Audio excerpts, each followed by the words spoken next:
Well, let's get straight into it. Why is overlanding a scam? Overlanding is a scam because it makes you believe that you have to have everything to get out there and have a good time, when in fact that's not the truth. When you can get away with as little as possible and still get out there and have adventure with your family. Overlanding to us is self-reliance, discovery and disconnect. That is what it means to us. And of course, having a blast while doing that. What do you actually need to get started? Well, first off, you need a reliable vehicle. And let's start off with a Toyota. Just kidding.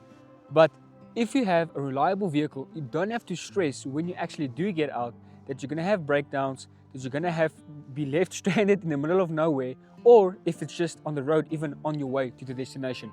So I would say start off with getting a reliable vehicle. Now, if you already have a reliable vehicle, maintaining that vehicle is extremely important.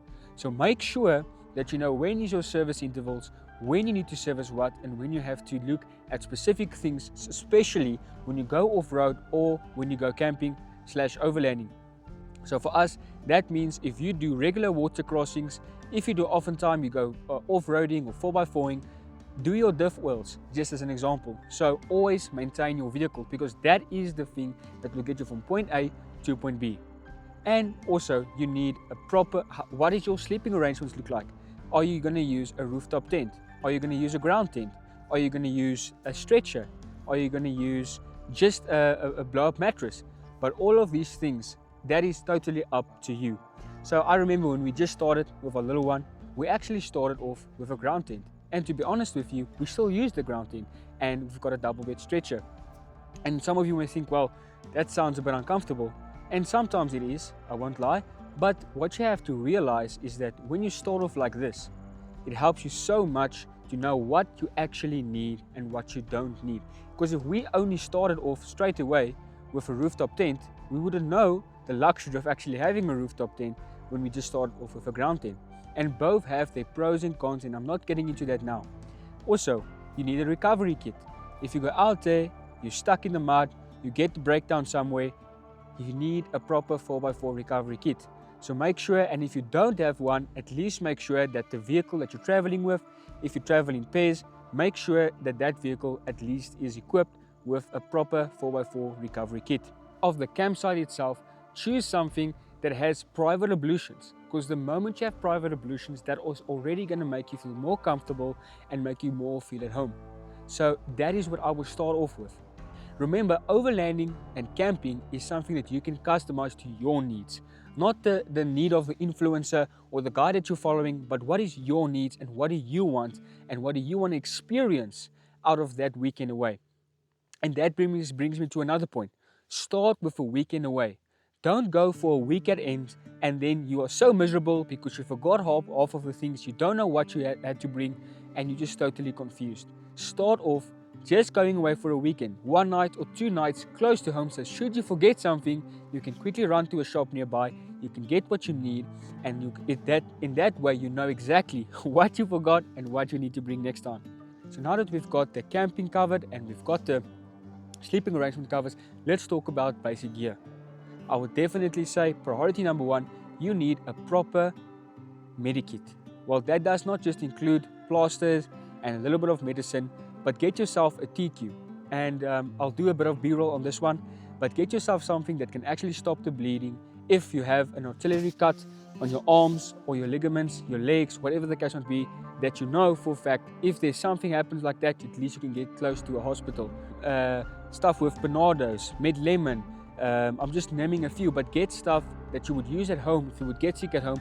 So we've got a tub that we already have stocked that we just take together. Whatever you have at home, start with that and take it with. Have it and not need it, then need it and not have it. So pack as if the worst case scenario would happen. And I can promise you now, your first camping or your first overlanding experience, you're most probably going to pack too many things. I can promise you that. And to be honest, we still do that to this day.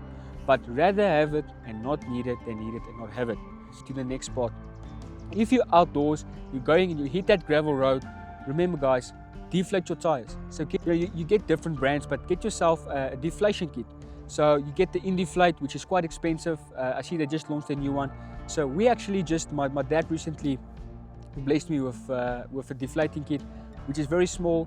I mean, this really helps us when when you hit the gravel road or when you do a 4x4 route, etc. Just make sure you deflate your tires. Not only does it protect your tires, it protects your car. The ride is a lot better, and you get more surface area from your tires. So that, in effect, is about gear. So now, let's talk more about the vehicle. So, we have a 2011 4-liter V6 Hilux. Now, not all of you are Hilux fans that's watching this. You might have a preferred vehicle, whether that's Ford or whether that's Nissan, whatever brand that vehicle is. Make sure that the vehicle that you have is more than capable to go there, even though you won't need it. So I always recommend, if you decide in the long term that you actually want to do the Botswana trips and you want to go places that need 4x4, go straight ahead and get yourself a 4x4. If you're just going to do normal campsites that don't need a 4x4, then you can settle for a 4x2, which at least still have diff locks in the rear. But if you are in this for the long run, I would definitely recommend getting a 4x4. So on our vehicle, as you would know, we have the Taaibos 4x4 bumper, which has helped us tremendously, especially from recovery standpoint. We have been stuck quite a few times, so it really helps to have rated recovery. It's got rated recovery points. It really helps us and give us more clearance.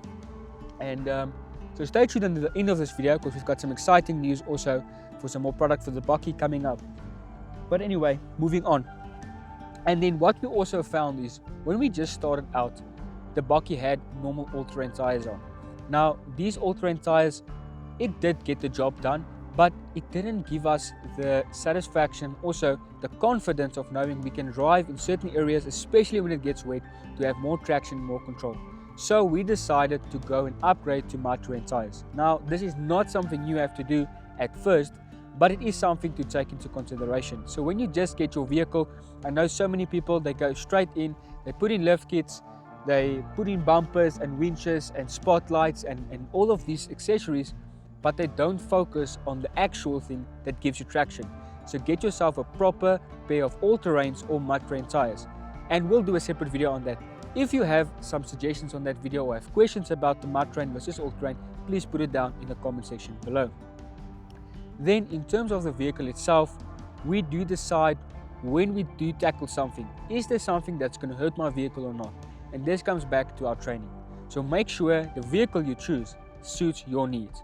So for example, we are a family, we are a growing family, so we did not decide to go with a 3-door car, but rather a 4-door car where there's more space. Especially when you look at a Bakkie, you've got a lot more space in the rear than an SUV. But even that, if you choose to decide to go with an SUV, whether that be a 200 series Land Cruiser, 100 series or 80 series, if you look at your older models, which I absolutely love and adore, or if you look at your Ford Everest, vehicles like that, make sure that you know that you will have limited space in the rear. There's not a massive difference, but remember, the space is a big thing, because the more you pack, the more space you need. So take that into consideration when choosing a vehicle. If you already have a vehicle, make sure to comment down below what are some of the things and tips that you have for people that are just starting out. And even if you're watching this video and you have some questions that we don't answer in these videos, please do pop it in the comment section down below. Just some tips when you actually do the packing for your overlanding trip. Well, if all else fails, just pack what you have at home.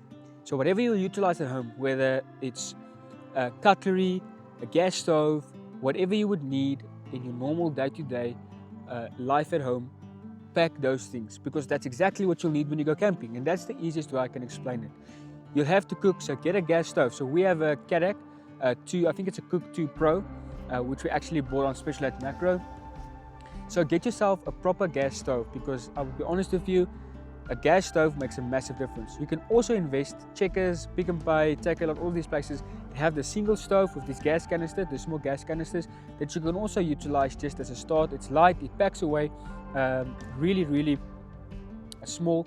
So get yourself even one of those ones. Just a note of those ones, the only reason we didn't go with that, you really have limited gas when you have those gas canisters. So if you only be making coffee or tea or whatever the case might be, then that's fine. But if you're going to do cooking and stuff like that, especially for us with a little one, you know, we've got a 5 kg gas bottle, and that's kind of what we utilize. We just started out. We just first got a gas stove. We got ourselves a table and then camping chairs. So this one is very important, and I'll stress this, get yourself proper quality camping chairs. So we went with the Easy On K9 chairs.